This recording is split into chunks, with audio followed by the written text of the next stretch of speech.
श्रीलंका, रावण की स्टोरी।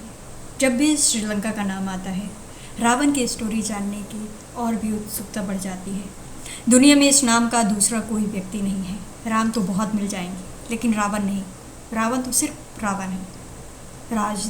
राजाधिराज, लंकापति, महाराज रावण को दशनंद भी कहते हैं कि रावण लंका का तमिल राजा था। सभी ग्रंथों को छोड़कर के वाल्मीकि द्वारा लिखित रामायण महाकाव्य में रावण का सबसे प्रामाणिक इतिहास मिलता है। रावण एक कुशल राजनीतिज्ञ, सेनापति और वास्तुकला का मर्मज्ञ होने के साथ साथ तत्वज्ञानी तथा बहुत विद्याओं का जानकार था। उसे मायावी इसीलिए कहा जाता था कि वो इंद्रजाल, तंत्र, सम्मोहन और तरह तरह के जादू जानता था। उसके पास ऐसे कई विमान थे जो कि अन्य किसी के पास नहीं था। इस सभी के कारण सभी उसे भयभीत रहते थे। जैन शास्त्रों में रावण को प्रति रामायण नारायण माना गया है। जैन धर्म में 64 शक्लका पुरुष में रावण की गिनती की जाती है। जैन पुराणों के अनुसार महापंडित रावण आगामी 24वीं में तीर्थयात्र की सूची में भगवान महावीर की तरह ही 24वें तीर्थयात्र के रूप में मान होंगे। इसीलिए कुछ प्रसिद्ध प्राचीन जैन तीर्थ स्थलों पर उनकी मूर्तियां भी प्रतिष्ठित हैं। कहते हैं रावण के 10 सिर थे। क्या सचमुच ये सही है? कुछ विद्वान मानते हैं कि रावण के 10 सिर नहीं थे, किंतु वो 10 सिर होने का भ्रम पैदा कर देता था। इसी कारण लोग उसे दशनन कहते थे। कुछ विद्वान के अनुसार रावण 6 दर्शन और 4 वेद का ज्ञाता था, इसीलिए उसे 10 कंठी भी कहा जाता था। 10 कंठी कहे जाने के कारण प्रचलन में उसके 10 सिर माने गए। जैन शास्त्रों में उल्लेख है कि रावण के गले में बड़ी बड़ी गोलकार 9 मणि वाली मोती होती थी। उक्त 9 मणि वाली उसका सिर, उसमें 9 सिर दिखाई देते थे, जिसके कारण उसे 10 सिर का भ्रम होने लगा और लोग उसे 10 सिर का मानने लगे। हालांकि जो ज़्यादातर विद्वान और पुराणों के अनुसार तो यही माना जाता है कि रावण एक मायावी व्यक्ति था जो अपनी माया के द्वारा 10 सिर होने का भ्रम पैदा कर सकता था। इसकी मायावी शक्ति और जादू के चर्चे जग प्रसिद्ध थे। रावण के 10 सिर होने की चर्चा रामचरितमानस में आती है। वो कृष्ण पक्ष की अमावस को युद्ध के लिए चला था। एक एक दिन क्रमशः एक एक सिर कटते थे। इस तरह 10वें दिन अर्थात शुक्ल पक्ष की दशमी को रावण का वध हुआ। इसलिए दशमी के दिन रावण दहन किया जाता है। रामचरितमानस में रावण आता है कि जिस सिर को राम अपने बाण से काट देते थे, पुनः उसके स्थान पर दूसरा सिर उभर आता था।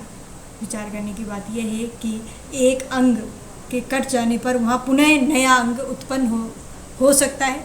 वस्तुतः रावण के ये सिर कृत्रिम थे, असुर माया से बने हुए थे। कहते हैं नाभि में जीवन था रावण के। ऐसे मानता है कि रावण ने अमृत प्राप्ति के उद्देश्य से भगवान ब्रह्मा की घोर तपस्या की, वरदान मांगा, लेकिन ब्रह्मा ने उसके इस वरदान को न मानते हुए कहा कि तुम्हारा जीवन नाभि में स्थित रहेगा। रावण की अजर अमर रहने की इच्छा रह गई। यही कारण थे कि जब भगवान राम से रावण का युद्ध चल रहा था तो रावण और उसकी सेना राम पर भारी पड़ने लगी थी। ऐसे में विभीषण ने राम को ये राज बताया कि रावण का जीवन उसकी नाभि पर है, नाभि में ही अमृत है। तब राम ने रावण की नाभि में तीर मारा और रावण मर गया। ऋषि विश्व ने ऋषि भरद्वाज की पुत्री से विवाह किया था, जिससे कुबेर का जन्म हुआ। विश्व की दूसरी पत्नी कैकसी रावण का कुंभकर्ण, विभीषण और सुरपंखा पैदा हुई थी। लक्ष्मण ने सुरपंखा की नाक काट दी थी। रावण का कुबेर के दखल कर रावण के लंका में जम जाने के बाद उसने अपनी बहन शूर्पणखा का विवाह कलंका के पुत्र धनवराज विद्रुवाह के साथ कर दिया। उसने स्वयं दिति के पुत्र मय की कन्या मंदोदरी से विवाह किया, जो कि हेमा नामक अप्सरा के गर्भ से उत्पन्न हुई थी। माना जाता है कि मंदोदरी राजस्थान के जोधपुर के निकट मंडोरी की थी।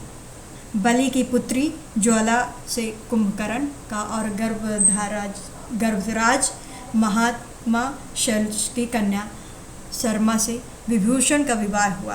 कुछ समय पश्चात मंदोदरी ने मेघनंद को जन्म दिया, जो कि इंद्र को परस्त कर संसार में इंद्रजीत के नाम से प्रसिद्ध हुआ। मंदोदरी से रावण को पुत्र मिले, इंद्रजीत, मेघनंद, मंदोदर, प्रसाद, विरूपक्ष, भीकम, वीर।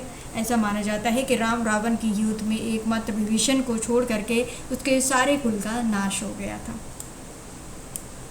कहते हैं रावण ने सुबा और बालदीप को जीत करके अपने शासन का विस्तार करते हुए अंगदीप, मालदीप, वरादीप, शंखदीप, कुशदीप, यवद्वीप और अंध्रलायप पर विजय प्राप्त की थी। इसके बाद रावण ने लंका को अपना लक्ष्य बनाया और लंका पर कुबेर का राज था। दरअसल माली, सुमाली और मालवन नाम के 3 दैत्यों द्वारा त्रिकुट सुबेक पर्वत पर बसाई लंकापुरी को देवों और यक्षों ने जीत करके कुबेर को लंकापति बना दिया था। रावण की माता कैकसी सुमाली की पुत्री थी। अपने नाना के उकसाने पर रावण ने अपनी सौतेली माता इलविल्ला के पुत्र कुबेर के से युद्ध ठानी, परंतु पिता ने लंका रावण को दिलासा दिया। कुबेर को कैलाश पर्वत के आसपास के त्रिविष्टम तिब्ब क्षेत्र में रहने के लिए कह दिया। इसी तरह से रावण ने कुबेर का पुष्पक विमान भी उससे छीन लिया। आचार्य चतुर्सेन द्वारा रचित बहुचर्चित उपन्यास यम रक्षम तथा पंडित मदन मोहन शर्मा शाही द्वारा 3 खंडों में रचित उपन्यास लंकेश्वर के अनुसार रावण शिव का परम भक्त, यम और सूर तक को अपना प्रताप झेलने के लिए विवश कर देने वाला, प्रखंड विद्वान, सभी जातियों को सम्मान मानते हुए भेदभाव रहित समाज की स्थापना करने वाला था। सुरों को खिलाफ असुरों की ओर थे रावण ने आरों की भोग विलासवादी यक्ष संस्कृति से अलग सभी की रक्षा करने के लिए रच संस्कृति की स्थापना की थी। यही राक्षस थे। रावण ने कुबेर को लंका से हटाकर वहां खुद का राज्य कायम किया।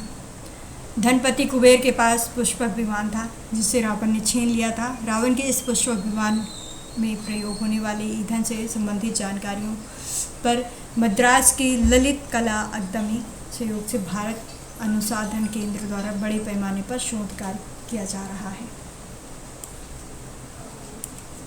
रामायण अनुसार रावण सीता का हरण कर पुष्पक विमान द्वारा उन्हें श्रीलंका ले गया था। रामायण में वर्णित है कि युद्ध के बाद श्री राम, सीता, लक्ष्मण और अन्य लोगों के साथ दक्षिण में स्थित लंका से अयोध्या पुष्पक विमान द्वारा ही गए थे। पुष्पक विमान को रावण ने अपने भाई धनपति कुबेर से बलपूर्वक हासिल किया था।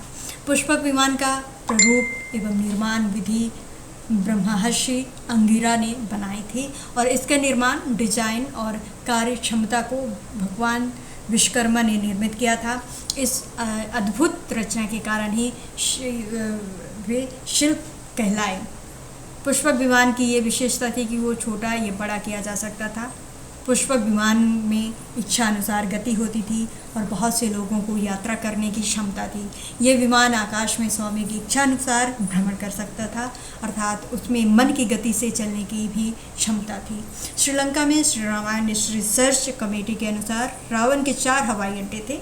उनके 4 हवाई अड्डे हैं उसानगोड़ा, गोरुलपुथा, तोतुपुलकंदा और वरियापोला। इन 4 में से एक है उसानगोड़ा हवाई अड्डा नष्ट हो गया था। कमेटी अनुसार सीता की लाश में जब हनुमान लंका पहुँचे तो लंका दहन में रावण का उसानगोड़ा हवाई अड्डा नष्ट हो गया था। एक बार रावण जब अपने पुष्पक विमान से यात्रा कर रहा था तो रास्ते में एक नव क्षेत्र से गुजर रहे थे। उस क्षेत्र का पहाड़ पर शिवजी ध्यानमग्न बैठे थे। शिव के गण नदी ने रावण को रोकते हुए कहा कि इधर से गुजरना मनाही है, क्योंकि भगवान शिव ध्यान में बैठे हैं, ध्यान में मग्न हैं। रावण को ये सुनकर क्रोध उत्पन्न हुआ। उसने अपना विमान नीचे उतारकर नदी के समकक्ष खड़े होकर के नदी का अपमान किया और फिर जिस पर्वत पर शिव विराजमान थे उसे उठाने लगा। ये देख शिव ने अपने अंगूठे से पर्वत को दबा दिया, जिस कारण रावण का हाथ भी दब गया और फिर वो शिव से प्रार्थना करने लगा कि मुझे मुक्त करें। इस घटना के बाद वो शिव का भक्त बन गया। राम ने जब रामेश्वर में शिवलिंग की स्थापना की थी तब विद्वान पंडित की आवश्यकता थी। रावण ने इस आमंत्रण को स्वीकारा था। दूसरी ओर राम रावण के युद्ध के दौरान रावण ने लंका के ख्यात आयुर्वेदाचार्य सुशेषण द्वारा अनुमति मांगे जाने पर घायल लक्ष्मण की चिकित्सा कराने की अनुमति सहर्ष प्रदान की थी। इस तरह रावण की विनम्रता और अच्छाई के किस्से भी कई हैं। रावण ने 2 वर्ष सीता को अपने पास बंधक बना करके रखा था, लेकिन उसने भूलवश भी सीता को छुआ तक नहीं था। हालांकि इसके पीछे उसकी प्रतिज्ञा थी। कहते हैं श्रीलंका के रंगला के घने जंगलों के बीच एक विशालकाय पहाड़ी है। दावा है कि रावण की गुफा है जहां उसने तपस्या की थी। इसी गुफा में आज भी रावण का शव सुरक्षित रखा हुआ है। रंगला के घने जंगलों और गुफाओं में कोई नहीं जाता है क्योंकि यहाँ जंगली और खुखार जानवर मौजूद होते हैं। रंगला के इलाके में रावण की एक गुफा 8000 फीट की ऊंचाई पर स्थित है, जहाँ 17 फुट लंबे ताबूत में रावण की डेड बॉडी रखी हुई है। दावा किया जाता है कि रावण की डेड बॉडी जिस ताबूत में रखी गई है उसे चारों तरफ से एक खास लेप लगाया गया है। बता दें कि मिस्र में प्राचीन काल में मम्मी बनाने की परंपरा थी, जहां आज भी पिरामिड में हजारों साल पहले के कई राजाओं के शव रखे हुए हैं। उस समय शैव संप्रदाय के समाधि देने की रस्म थी। दावा किया जाता है कि रावण शैव पंथी था। रावण इल्ला नाम का एक झरना है जो कि एक अंडाकार चट्टान से लगभग 25 फीट अर्थात 82 फुट की ऊंचाई से गिरता है। रावण इल्ला वाटरफॉल नाम घने जंगलों के बीच स्थित है। रावण इल्ला को रावण की गुफा कहा जाता है। यहाँ सीता नाम से एक पुल भी है। ये गुफा समुद्र की सतह से 1370 किलोमीटर की ऊंचाई पर स्थित है। यह स्थान श्रीलंका के बंद्रावेला से 11 किलोमीटर दूरी पर है।